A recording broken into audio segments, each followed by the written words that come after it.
Hi all and welcome you to the another video on understanding rules of inference for quantifier. In our previous section we would have understood what the theory of inference is. Inference theory is concerned with the inferring of a conclusion from certain hypotheses or basic assumptions called premises by applying certain principles of reasoning called rules of inference. When a conclusion derived from a set of premises by using rules of inference, the process of such derivation is called a formal proof. The rule of inference are only means used to draw a conclusion from a set of premises in a finite sequence of steps called argument. These rules will be given in terms of statement formulas rather than in terms of any specific statements or their truth tables. In this session, we will deal with the rule of inferencing by which conclusions are derived from premises for a quantifier. In our previous sections, we would have done it for the statement only. So any conclusion which is arrived at by following these rules is called a valid conclusion and the argument is called as valid argument.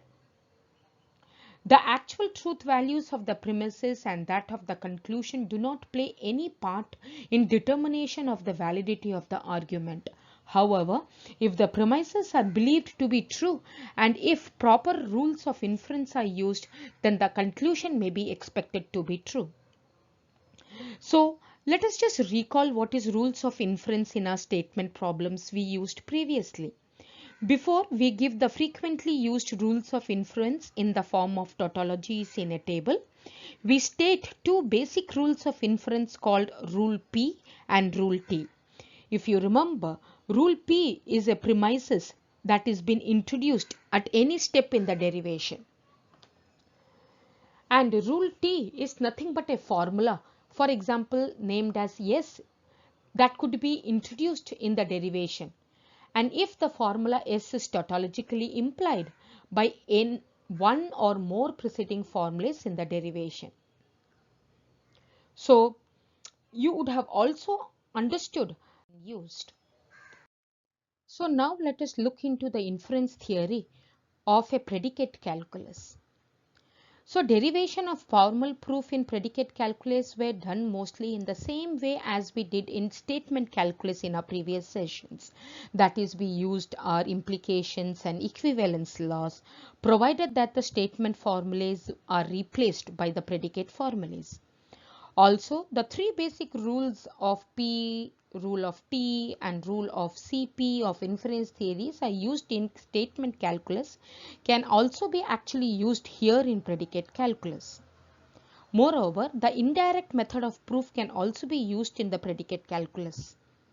Apart from the above rules of inference, we require certain additional rules to deal with the predicate formulas that involves quantifiers.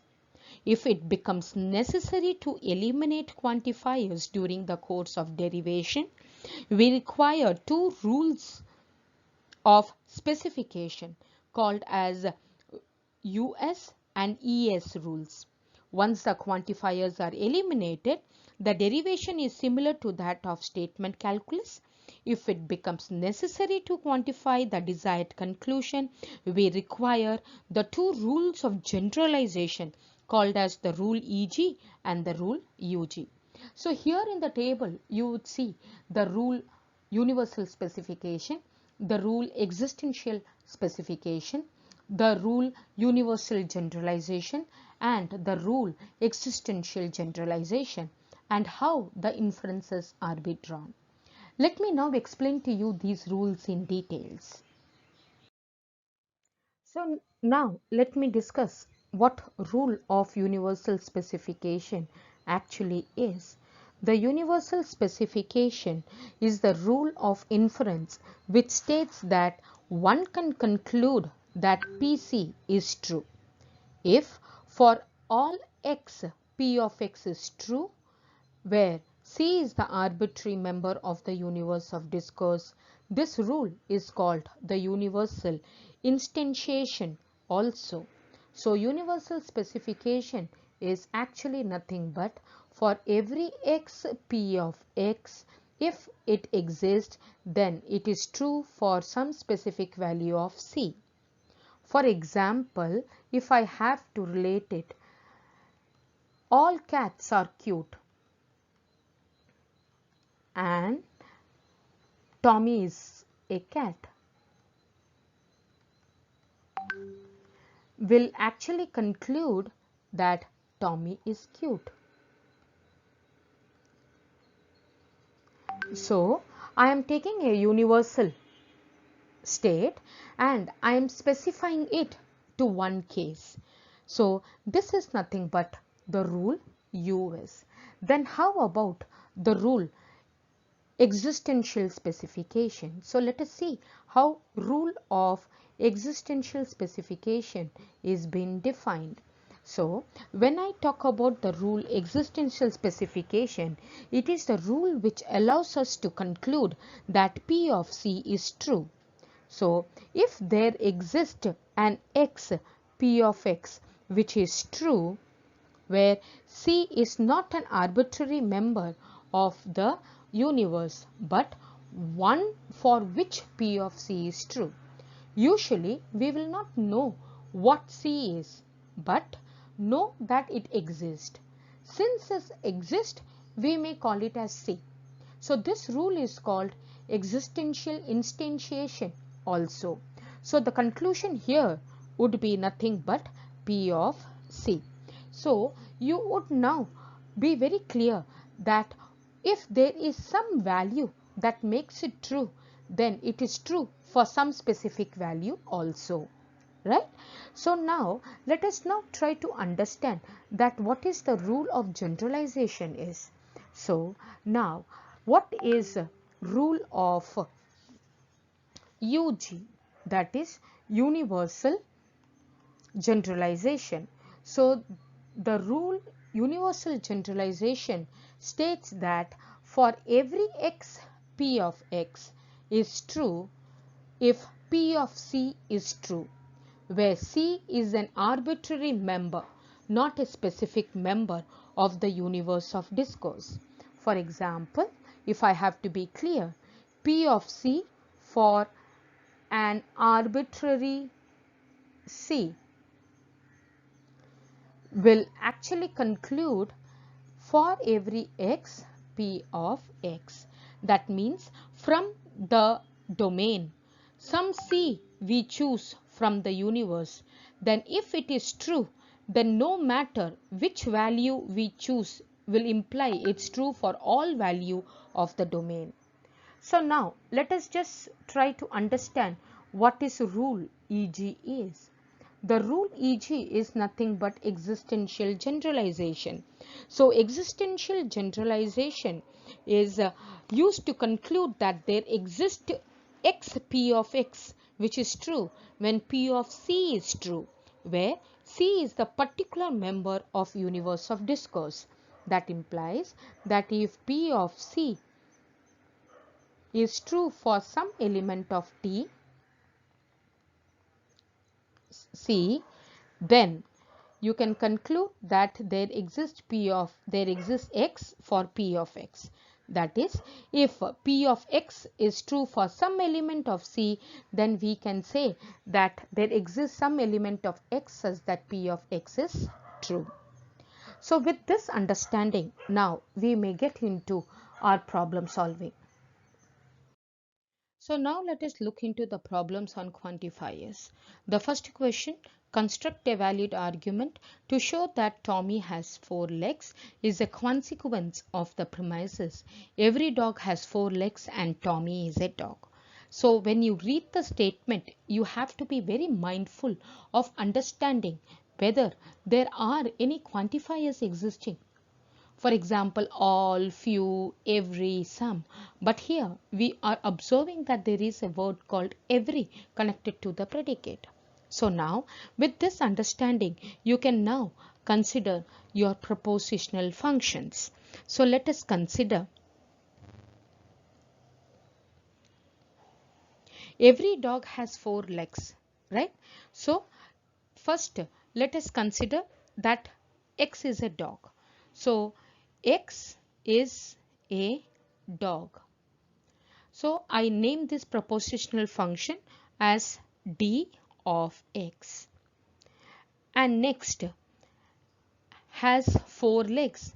X has 4 legs. I denote this as a propositional function as f of X. So now, by reading the statement, you would be able to guess what all are your premises is and what is to be concluded. So if you read the statement, you would be able to guess out very correctly that you have the premises as every dog has 4 legs and Tommy is a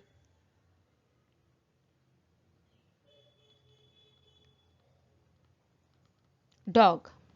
So now you can think out of symbolizing your statement into the expression form. So before that, you should be able to rephrase the sentence. Every dog has 4 legs. The word every indicates that the statement could be rephrased in if then condition form. So you see there is only one variable X. So for all X, if X is a dog, then X has 4 legs, right? So how can you write it now? It as if X is a dog. So if X is a dog is d of X, then X has 4 legs is nothing but f of X. So how could I now express it? For every X, if X is a dog, then X has 4 legs is my first premises. Now next you have Tommy is a dog. So now this is very particular. I am saying that Tommy is a dog. So I have defined my X is a dog as d of X propositional function. So now particularly when I say very specifically that Tommy is a dog, then I consider it to be nothing but some d of C. And what is my conclusion from the statement? From the problem, when I read, I come to a conclusion that Tommy has 4 legs. Tommy has 4 legs. So from this, what could be concluded in terms of expression is that I am supposed to find out that Tommy has 4 legs is nothing but f of C. So basically now I am supposed to derive or conclude f of C from the two premises for every x d of X to f of X, d of C will give me f of C. But this drawing of conclusion has to be done via the rules of inference. So let us now see that how using the rules of inference I am going to make use of these premises to get this conclusion. So now I go with my rule P first. My rule P is nothing but writing my first premises for every x d of X to f of X.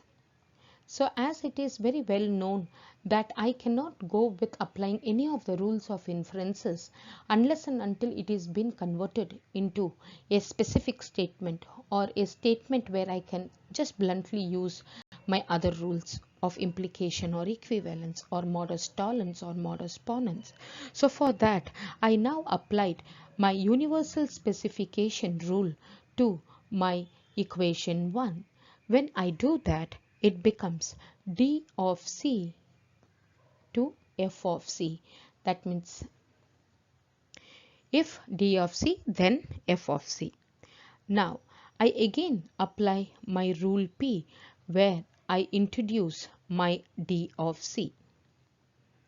So now when I very keenly observe my second and 3 and apply the rule T of modus ponens, then I get my conclusion to be f of c.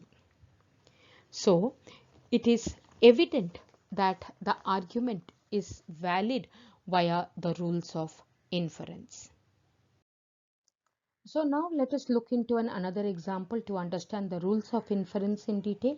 Use the rules of inference to construct a valid argument showing that the conclusion, someone who passed discrete mathematics has not read the book, follows from a student in discrete mathematics hasn't read the book and everyone in discrete mathematics has passed the classes. So now when you just read this problem, you should be able to understand whether it is just the predicate or is it with the predicate with the quantifier, right? So now if you just look into the whole problem statement, you would see the keyword someone, a student, everyone, giving you an hint that it is quantified. So with this understanding, first let us consider what all propositional statements or functions are actually here. Actually, when quantifier comes into the picture, then the propositional function has to be decided. So now let us read and identify what all propositional functions could be met. The first one is X is a student in discrete mathematics. Student in discrete mathematics. So I denote it as d of x. Next, I can write X read the book. So you can denote it by a propositional function as b of x. Next, X passed the class.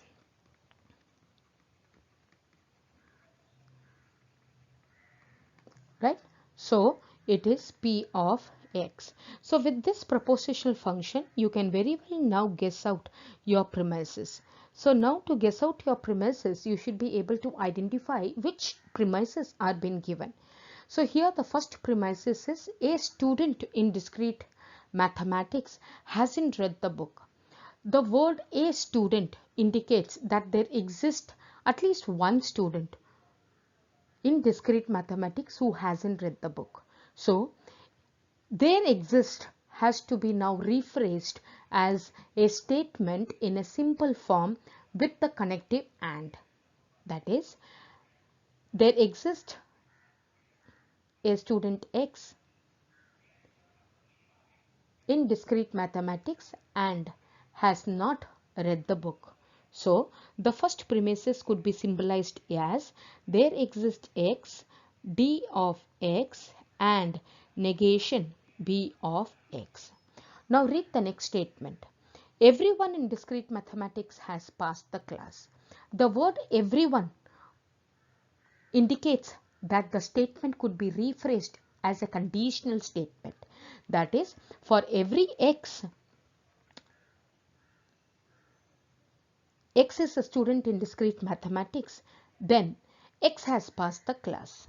So you will symbolize it as d of X conditional to p of X. Now look into the statement that gives you the conclusion part. That is the statement, someone who passed discrete mathematics has not read the book.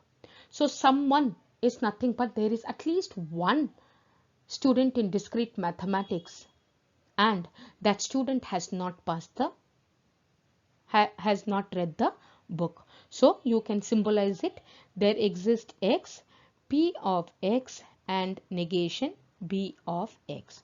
So now with this you should be very clear that with the given premises what is that you are being asked to conclude, and the conclusion has to be done using your rules of inference. So with this understanding, now we will move into knowing that how am I going to use those rules of inference to prove this conclusion or to prove that the argument is valid.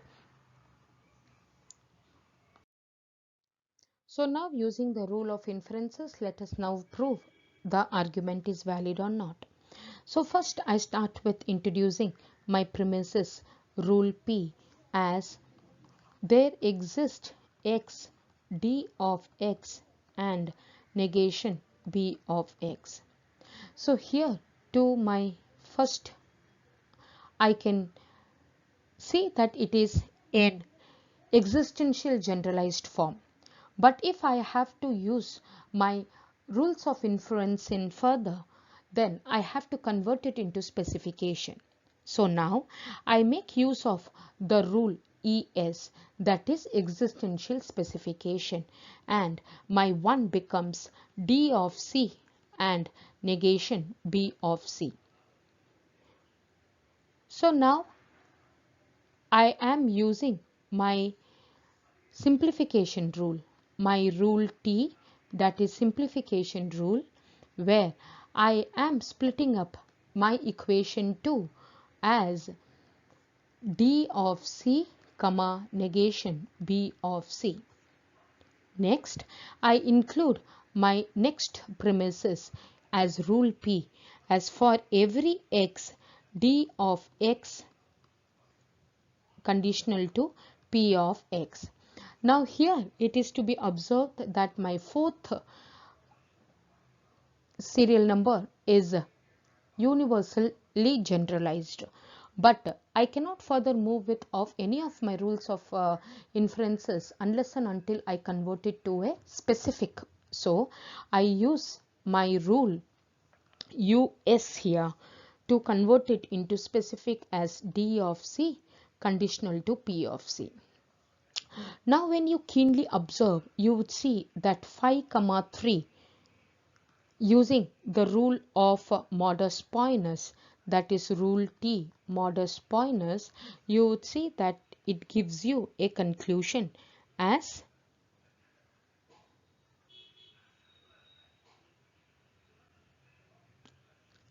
P of C. So now if I look into my 6 and if I look into my 3, then I can again use my rule T as my conjunction and club the 2 with AND symbol as P of C and negation B of C. So now I want to give my conclusion into generalized form. So look back to your conclusion for the clue whether the generalization has to be done universally or the generalization has to be done existentially.